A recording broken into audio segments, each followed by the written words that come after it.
So you remember like a couple days ago, I made a video talking about how as a Celtics fan I'm scared of the Miami Heat in the first round of the playoffs.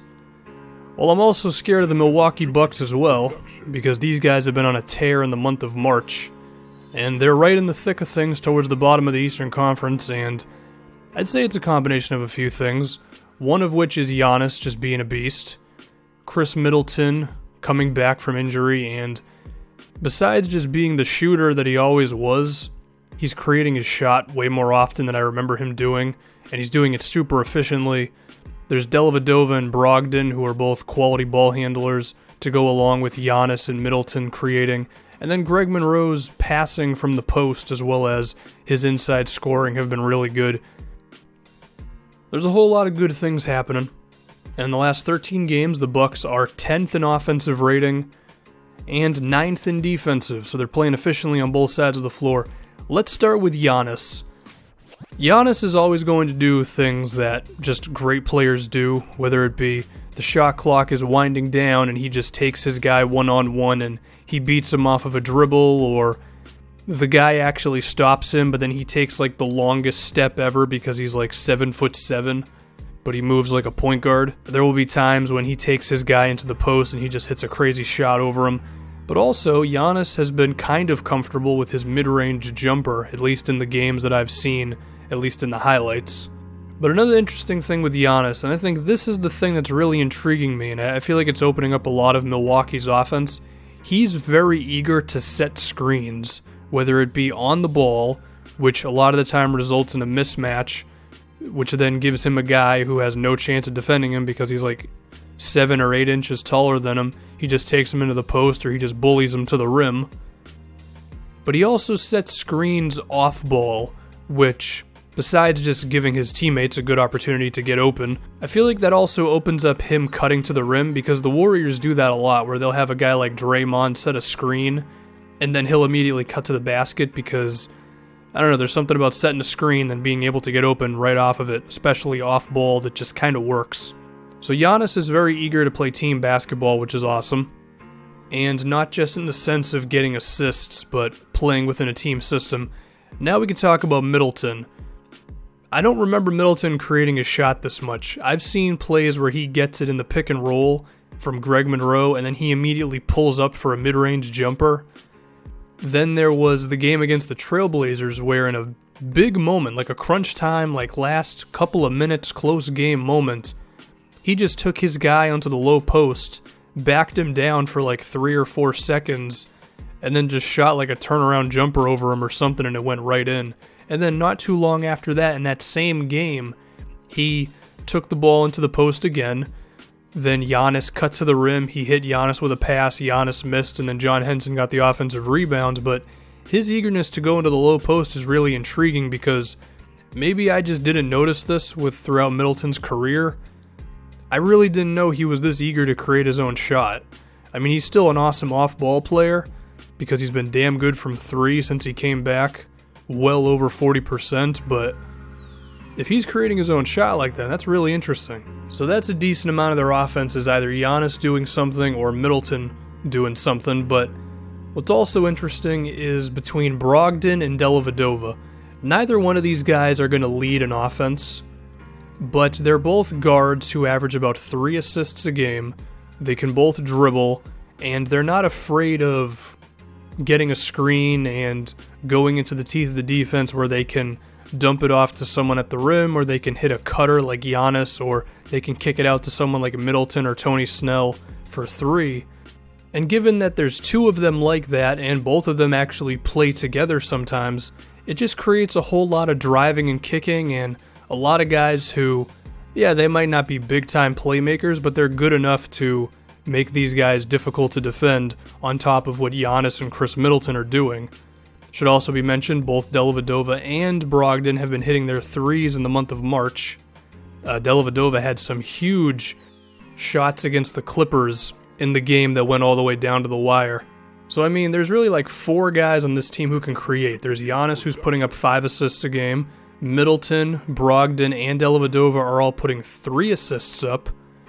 And then 3 of those 4 guys can shoot 3s. So there's just a lot of versatility going on here where guys can have the ball, drive inside, kick out to some other guy, then that guy can then drive and kick, and it just gets tough to defend when you're having the defense just constantly moving like that.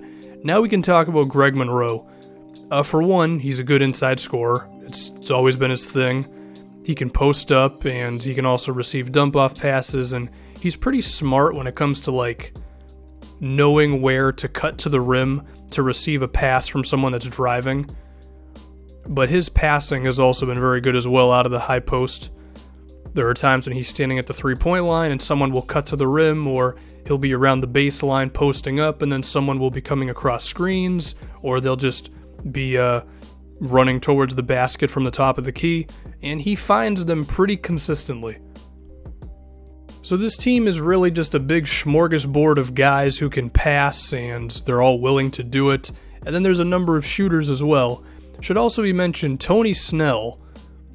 They kind of stole him from the Bulls at this point because he's been super consistent all season, shooting around 40% from three and being a nice defensive player. He's been like a really good role player for them. He's like the one perimeter player they have who really can't do a lot as a ball handler, but it's okay because he does a really good job as a floor spacer. But now we can talk about the defense, which has been really good in March. With Chris Middleton coming back, you have him and Giannis, who are two tall defensive players who can defend as well as help in multiple situations. But then you also have Tony Snell, who's a nice defensive player. Dellavedova knows what he's doing when it comes to defending the perimeter. They have like four guys who are going to be defending along the three-point line, and in the case of Giannis, he'll be towards the basket a bit more. So they just have guys who know what they're doing. And I think that combined with like Greg Monroe playing a little harder defensively this season, even if he's still not that great on that side of the floor, on top of a guy like John Henson being able to defend around the rim, it's good enough. Actually, it's more than good enough. It's number 9 in the league, so they're just communicating well, and I think what's doing them a solid is that Jason Kidd always has like maybe 2 of those defensive players in the game at all times, at least from what I've seen in the highlights of this team. So even if the whole roster isn't full of defensive players, there's still your Teletoviches and your Greg Monroes of the world. You have a couple of defenders out there, you have a good defensive scheme, and you just kind of figure it out. I would also like to talk about Thon Maker starting for 10 minutes a game. There's not much to really talk about, I just find it kind of funny. So let's talk about how these guys would match up against some of the top teams in the East. As of right now, they'd have the Wizards in round 1 in the 6-3 matchup. Wiz would have to be ready to play defense because Dellavedova and Brogdon, while not great players, they're pretty pesky and they just keep on getting screens and getting into the teeth of your defense where they can just do stuff. And then Giannis is a beast, and I think if Giannis and the Bucks do face Washington, I think Markieff Morris is going to have a hell of a responsibility because from a physical standpoint, he's like the one guy who can kind of maybe defend Giannis.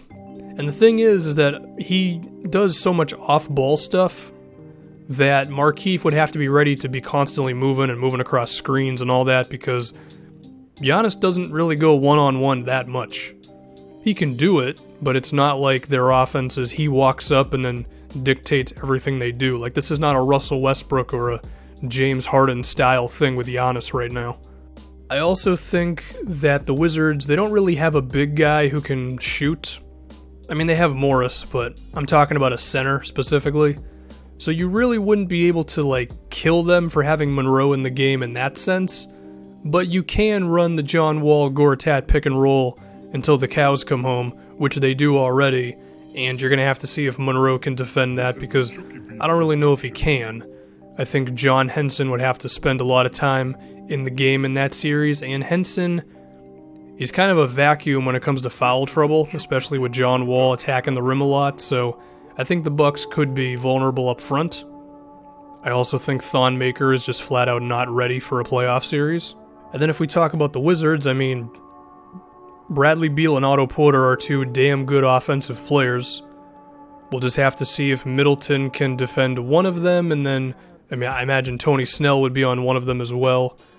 We would just have to see. I mean, I think the shooting guard through power forward trio of Middleton, Snell, and Giannis is one that can switch a decent amount of the time. It would help you when the Wizards are setting a lot of screens and stuff for Bradley Beal and Otto Porter off ball. You could just switch, and I don't think you'd be dead in the water. So it'd just be very interesting, these two teams going at it. Now, if the Bucks end up facing the Celtics, I think if Al Horford's three-pointer is going in, and lately it has been, and actually Horford's been fantastic in the month of March, then Greg Monroe's going to have a tough time because he's going to have to step out and defend Horford at the three-point line, and besides just taking him out of the paint, I don't know if he can do that consistently on defense, defending the Isaiah Horford pick and pop.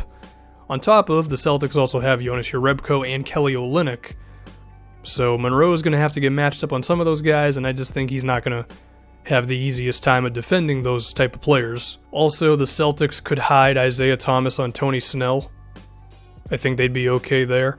I also think Isaiah wouldn't be dead in the water if he faced, like, Dellavedova, because, I mean, Delly, he can do some things with the ball in his hands, but he's not going to kill you offensively. But I do think the type of offense that can give the Celtics defense some trouble, which, by the way, the Celtics are up to 12th in defensive rating right now, so they've kind of rewrote the ship on their defensive struggles from the beginning and mid part of the season. But I do still think they're vulnerable to give up points to an offense that, like, moves side to side as much as the Bucks offense does. I mean, Milwaukee has a lot of good passers. They have a lot of good shooters, and they just play well together. So, I mean, I think it'd be very interesting against those two teams. As for the Raptors, honestly, I think Toronto would be fine if Lowry was healthy. I do think the Raptors are still the second best team in the East, fully healthy, but unfortunately that Lowry injury is what it is. I mean, that's really all I can say about them. I think I'm done. Milwaukee's good. They scare the crap out of me as a Celtics fan. I really hope we don't have to face them in round one. But then again, maybe I do, because if we're not facing them, we're probably facing the Heat, so I'm terrified regardless. Well, then again, we might get the Pacers, and I'm not scared of Indiana at all, so